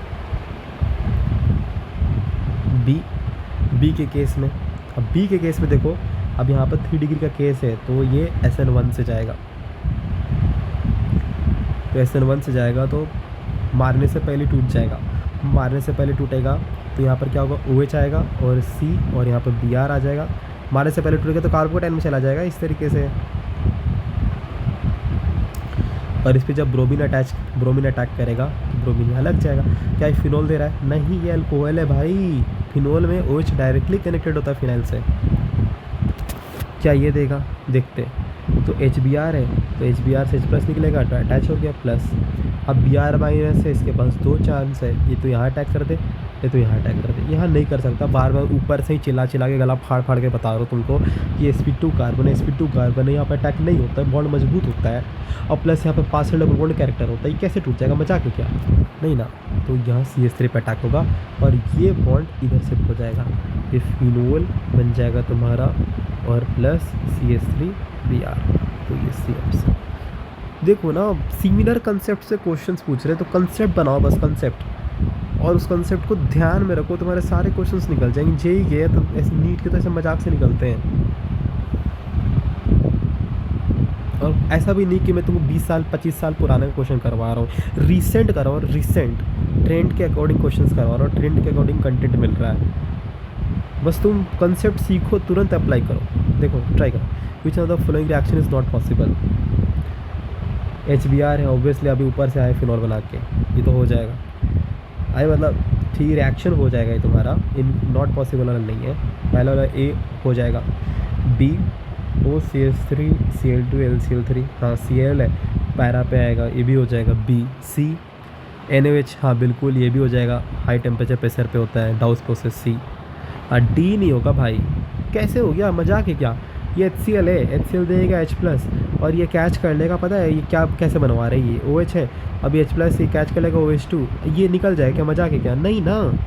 अरे भाई कैसे निकलेगा? ये मजबूत बॉन्ड है प्लीज़, तब से बोल रहा हूँ। ये Cl- कैसे अटैक करके इसको बाहर निकाल देगा? इस यहाँ पर कैसे अटैक हो जाएगा भाई? कैसे भाई? यहाँ नहीं होगा अटैक। अरे ये मजबूत है भाई, कार्बन sp2 से अटैच है, मजबूत बॉन्ड है, कैसे टूट जाएगा? मजाक चल रहा है क्या? पार्शियल डबल बॉन्ड कैरेक्टर है यहाँ पर, मजबूत बॉन्ड है, कोई भी आके इसको तोड़ देगा क्या? ये बॉन्ड तभी टूटता है भाई, बार बार कह रहा हूँ चिक चिक के, वो तभी टूटेगा ये बॉन्ड जब हाई टेम्परेचर प्रेशर रखिएगा या फिर ऑर्थो पैरा पे इलेक्ट्रॉन विड्रॉइंग ग्रुप होगा तभी जाके टूटता है, ठीक है। और इसमें तो बिल्कुल ही नहीं टूटेगा भाई, कितने सारे इसमें प्रॉब्लम्स है बताओ, ये ऐसा हो ही नहीं सकता, लोकलाइज हो जाएगा इसका कार्बोकेटाइन। सबसे पहली बात तो फिनाइल पे टूटना तो छोड़ो, टूटने के बाद भी कार्बोकेटाइन बनेगा, वो तो दिन भर रोएगा भाई। क्यों? क्योंकि लोकलाइज हो जाएगा बेंजीन पे। ये देखो देखो ऊपर ही बता रहा था मैं, 3 डिग्री का केस है ना, तो ये SN1 से जाएगा, SN1 से जाएगा मतलब ये तुम्हारे बिना बोले ये O, फिर ये तुम्हारा H है ना पॉजिटिव,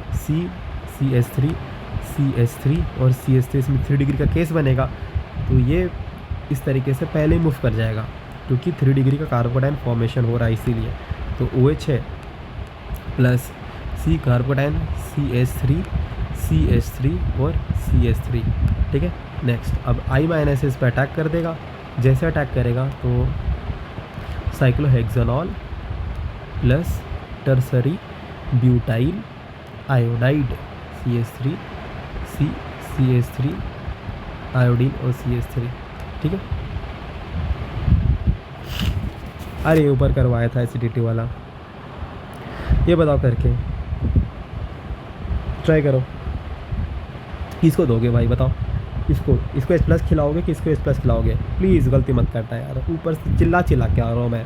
अरे प्लीज़ इसको मत खिला देना प्लीज़, अरे इसको खिलाओगे तो क्या होगा, ये बाहर निकलेगा क्या? नहीं ना, तो मजबूत बॉन्ड है बोल रहा हूँ। हाँ यहाँ पर हो सकता है काम, नीचे वाला, नीचे के केस में अगर दोगे तुम H+ तो होगा क्या CH2 और फिर ये एक अच्छे लिविंग ग्रुप में कन्वर्ट हो जाएगा पॉजिटिव चार्ज और ये बाहर जाएगा, ये हो जाएगा भाई। देखो OH है और यहाँ CH2 पॉजिटिव है, अब यहाँ Br- अटैक कर, अरे भाई ये पॉजिटिव भाई पागल हो जाएगा, स्टेबलाइज है ये, फिनाइल का रेजोनेंस मिल रहा है, 3 पाई का रेजोनेंस बल्ले बल्ले, तो Br- से अटैक करेगा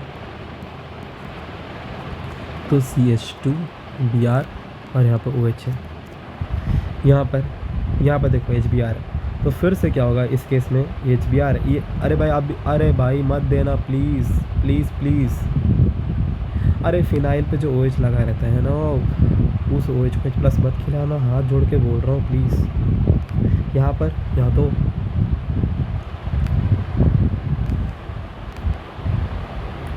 जैसे H+ एक अच्छे लिविंग ग्रुप में कन्वर्ट हुआ, अब Br- के पास 2 संभावनाएं, या तो यहाँ अटैक कराओ या तो यहाँ अटैक कराओ।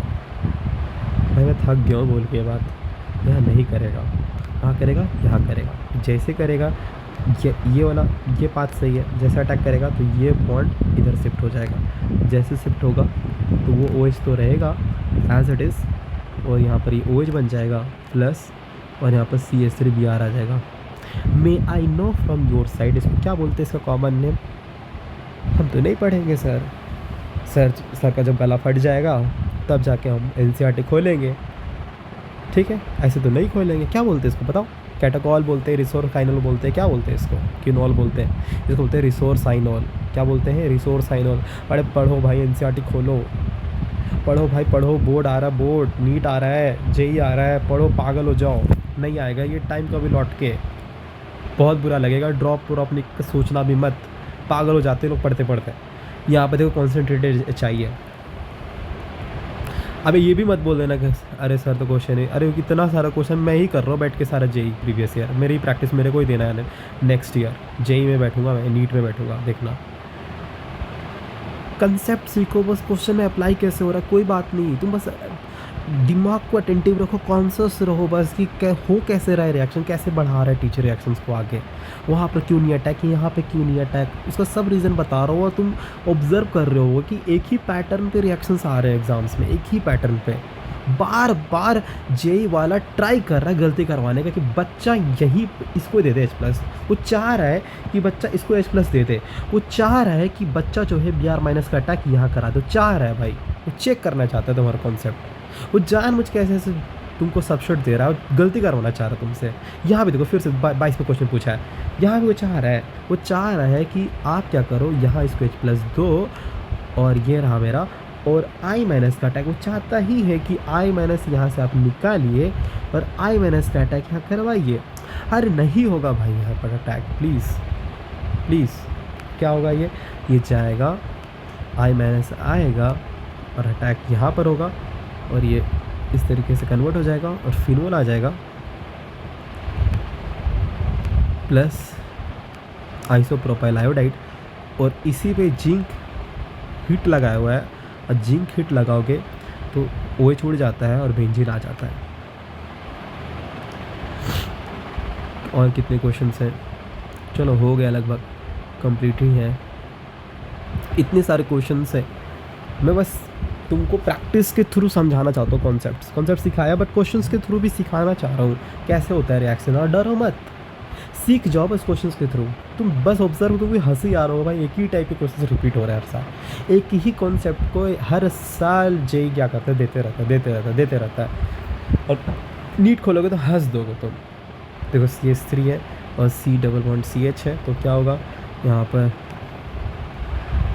ये भी रिएक्शन पढ़ा हुआ है भाई बहुत बार, नॉन क्लासिकल कार्बोकैटायन ब्रोमीन है और फिर यहाँ पर CH है CH3 और यहाँ पर CH3OH आएगा अटैक करने के लिए, क्योंकि एक्सटर्नल न्यूक्लियोफाइल लिया है।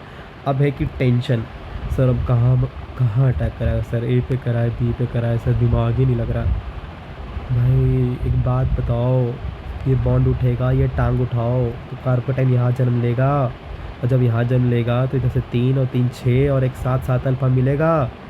और जब अगर ये वाला टांग उठाओगे तो इधर से कितना, इधर से 3 और उधर से तो है भी नहीं 3 अल्फा। तो कार्बोकैटायन कैरेक्टर किधर है, A पे है और अगर A पे है तो कहाँ पर अटैक हो जाएगा, A पे अटैक हो जाएगा। आ रहा समझ में? नेक्स्ट अटैक कराओ, चलो गया, अटैक किया, खुल गया। तो जैसे अटैक करेगा तो CH3 है, C है, CH3 है और फिर आ जाएगा तुम्हारा OCH3 इस तरीके से, ठीक है। और यहाँ पर CH है, Br है और यहाँ पे CH3 है, ठीक है। नेक्स्ट है तुम्हारा, ठीक है, वो ब्रोमीन आ गया उस साइड और फिर यहाँ पर HI लगाया हुआ है, HI। नेक्स्ट अब जैसे ही क्या होगा, देखो 3 डिग्री का केस दिख रहा है क्या तुमको? हाँ सर, ये देखिए 3 डिग्री का केस, ये कार्बन इस कार्बन से कनेक्टेड है, इस कार्बन से कनेक्टेड है, इस कार्बन से कनेक्टेड है, मतलब फिर से बिना परमिशन के ये क्या होगा, टूट जाएगा, कार्बोकैटायन में चला जाएगा। तो होगा क्या, CH3 और CH3 और फिर यहाँ पर आ जाएगा CH Br और यहाँ पर प्रोटॉन तो लेगा ऑक्सीजन पहले CH3 और यहाँ पर CH3, तो मारने से पहले ही ये टूट जाएगा, ये इधर चला इस साइड। तो जैसे जाएगा तो कार्बोकैटायन पे कन्वर्ट हो जाएगा ये CH3 कार्बोकैटायन और फिर CH Br और ये CH3 प्लस CH3OH और इस पर आयोडीन अटैक करेगा तो CH3 और फिर आयोडीन है CH Br और फिर CH3 है ना। ये देखो अभी कर दो भाई इसको, प्लीज़ कर दो। अभी मैं देखना चाहता हूँ तुम कहाँ पर किसको देते हो H+, क्या तुम इसको H+ दे के अच्छे लिविंग ग्रुप में कन्वर्ट करते हो और यहाँ पर अटैक कर देते हो? मत करना भाई प्लीज़, मत करना, इधर नहीं, कहाँ पर इसको H+ दो, ये निकलेगा तो ये कार्बोकैटायन है, स्टेबलाइज हो जाएगा फिनाइल क्लोरोजन से, फिर I- अटैक करेगा इसके ऊपर, है ना। चलो करो। बोला है कि कैसे फिनोल से पैरा पे ब्रोमीन लाना है, ब्रोमीन वाटर से कर सकते हो? नहीं, अरे कैसे होगा भाई, ब्रोमीन वाटर से ट्राई ब्रोमोफिनोल आ जाता है। बताया था ना कि अगर आप ब्रोमीन और वाटर के साथ रिएक्शन करवाते हो तो उसके साथ फिनोक्साइड में चला जाता है वो, और फिनोक्साइड के केस में O- का प्लस एम बहुत एक्सट्रीमली हाई हो जाता है, उसके कारण क्या होता है, ऑर्थो ब्रोमो पे एक्सेप्शनल इलेक्ट्रॉन डेंसिटी आता है और ट्राई ब्रोमो प्रोडक्ट अचीव हो जाता है। तो ये कैसे होगा भाई, काटो एक को, कहाँ गया, एक काटो। अब या तो B और D या तो BCD, B चेक करो, ब्रोमीन से बिल्कुल नॉन पोलर सॉल्वेंट में होता है। FeBr3 केस में हाँ, यहाँ भी ब्रोमोनियम आयन आ जाता है, यहाँ भी हो जाएगा, BC भी हो जाएगा तुम्हारा, BC, C तो है नहीं यहाँ पर, ये C ऑप्शन हो जाएगा। ऑप्शन काट के कर सकते हो रिएक्शन आराम से। ये लो, करोगे क्या खुद से, करोगे क्या, ट्राई करो इसको सॉल्व करने का। अगर कोई डाउट आया तो हमको DM करना, हम तुमको इसका ऑप्शन बताएंगे। देख सकते हो क्या कि जो भी रिएक्शन से बस देखो कि कैसे रिएक्शन हो रहा है, उसको बस अप्लाई करते जाओ, बस यही चीज़ है और कुछ भी नहीं है, ठीक है। कोई बात नहीं, थोड़ा जल्दी चल रहा है, अब हमारे पास टाइम है नहीं बिल्कुल भी, क्योंकि ऑब्वियसली अगर हम बहुत धीरे धीरे चलेंगे, तुमको ये पता है 5 जन्म लगेगा कम से कम इसको ख़त्म होने में, है ना। टाइम बिल्कुल भी नहीं है हमारे पास। थोड़ा सा हम लोग डिफरेंट टेक्निक से पढ़ रहे हैं, आई नो, क्योंकि ऑब्वियसली जब अगर नॉर्मल क्लासेस होती, मतलब टाइम होता अच्छा खासा, तो मैं एक रिएक्शन होता है उसमें 20-20, 30-30 क्वेश्चन देता हूँ जानबूझ के, ताकि याद हो जाए। और हमारे पास इतना टाइम है नहीं, पूरा मैकेनिज़्म बताता हूँ, उसके बाद फिर 30-40 क्वेश्चन दूंगा ताकि रट जाए वो रिएक्शन। आ रहा समझ में? तो इस बार थोड़ा सा है तुम्हारे साथ दिक्कत, मैं समझता हूँ उसको, बट कोई नहीं, रोना तो है नहीं, रोने के लिए बने नहीं है, और जो मिला है उसके साथ प्रोसीड करना है। और ऐसा भी नहीं है कि इसमें भी नहीं हो सकता, बिल्कुल हो सकता है। आप इसको बार बार देखो, कोई बात नहीं, प्रैक्टिस करो, जब तक नहीं हो रहा है प्रैक्टिस करो, लिखो कॉपी पे, लिखो 5 बार लिखो, 6 बार लिखो, कैसे हो रहा है बार बार देखो उसको, कैसे नहीं समझ में आ रहा है डीएम करो। वैसे कैसे हो सकता है कि तुमको समझ में नहीं आएगा? एकदम लग गए, भिड़ गए कि हमको कैसे नहीं समझ में आएगा, हम तो समझ के रहेंगे, चाहे टीचर को कितना ही परेशान न करना पड़े, चाहे हम यूट्यूब खोल के क्यों ना हम इस पर सर्च करें कि ये वाला रिएक्शन कैसे हो रहा है, तो लगो भाई तुमको बिल्कुल समझ में आएगा। बस प्रैक्टिस करो, प्रैक्टिस शीट चाहिए मैसेज करो, हम तुमको भेज देंगे इसका प्रैक्टिस शीट। ट्राई करो, लगे रहो। दशहरा है, दिवाली है, होली है, हर साल आएगा तुम्हारे लाइफ में, हर साल। लेकिन ये जो बोर्ड्स का एग्ज़ाम है ना, कभी नहीं आएगा, एक बार तुम्हारे लाइफ में आएगा, अगले साल नहीं आएगा। नीट का भी एग्ज़ाम है, जेई का भी एग्ज़ाम है। और मैं सच बताता हूँ, एक केस, मैं तुमको कुछ मेल पढ़ाऊँगा, उस मेल को तुम देखना और तुम बिलीव करो कि भाई, मतलब अगर तुम्हारे पास एक बेहतरीन कॉलेज होता है तो तुम्हारा एज है। सच में, अगर तुम एक ज़बरदस्त कॉलेज में घुसते हो, आईआईटी में, या फिर ज़बरदस्त एम्स में घुसते हो, तो yes you have an edge over others. तुमको पहले मिलेगा priority, you will be given first priority. सच में, सच बात बता रहा हूँ तुमको, ये दिखाना चाहता था मैं तुमको। क्या लिखा हुआ है देखो, they are seeking IIT graduates. So job industry भी ऐसी चल रही बाहर में। अगर तुम्हारे पास एक पैसा 30 लाख और बेस पे है, या नहीं भी तो मैं बता रहा हूँ, इसके पास टैक्स वैक्स कट के 1,90,000 के करीबन आएगा इसके अकाउंट में, 2 लाख के आसपास आएगा इसके पास, 2 lakhs पर मंथ। मैं कह रहा हूँ ना ये बात। अगर, और ये जो हमें ग्रुप में डाला क्या है, मान लो अगर if you're an IITian and किसी कारणवश शायद तो ले ऑफ हो गए हो कंपनी से, तो IIT भी सपोर्ट करती है अपने जितने भी एलुमनाइज हैं उसको। तो ये सब फ़ायदे हैं। वो कंपनी सीधा चाहिए उसको, IIT चाहिए भाई, IITian चाहिए उसको, कोई और नहीं चाहिए। उसको पता है भाई एग्ज़ाम फाड़ के आया लड़का और ये काम करेगा, इसको मैं जो काम दूंगा ये काम करेगा, क्योंकि इसने एग्ज़ाम फाड़ा है, मतलब इसको मेहनत करना आता है, इसको सिखा सकते हैं, इसका IQ ठीक ठाक का है, इसको ट्रेन किया जा सकता है, इसको काम करवाया जा सकता है इससे। तो सच बात बता रहा हूँ। अगर if for AIIMS also, so different private hospitals will choose you first over other institutions. तुमको सबसे पहले लिया जाएगा। फिर भैया तुम एम्स में हो, फाड़ के 24 लाख को तुमने मार दिया है, भाई तुमको चूज़ करेगा वो, किसी और को नहीं। ऐसे ही चलता है भाई। चार्ल्स डार्विन का प्रिंसिपल है ना, बस देख लेना उसको, जो फिटेस्ट होगा बस वही सर्वाइव करेगा यहाँ पर। उसके लिए पढ़ना पड़ेगा भाई खींच के, कुछ भी हो जाए। और सच बता रहा हूँ, ये टाइम कभी भी नहीं लौट के आएगा, कभी भी नहीं, कभी भी नहीं, कभी भी नहीं। 12th boards, 10th boards, NEET, JEE, ये सच में लो एज पे, अभी तुम्हारी एज हुई नहीं इतनी, बट इस छोटी सी एज पे तुम बहुत दूर तक जा सकते हो अपनी लाइफ में। सच में ऐसा क्यों चाहते हो कि हमारा एज 24 हो जाए, 25 हो जाए, तब जाके तुम एक अच्छा करियर लो। चलो ठीक है, बाकी ट्राई करो सारे रिएक्शंस को कवर करने का। नेक्स्ट लेक्चर में देखते हैं अपने।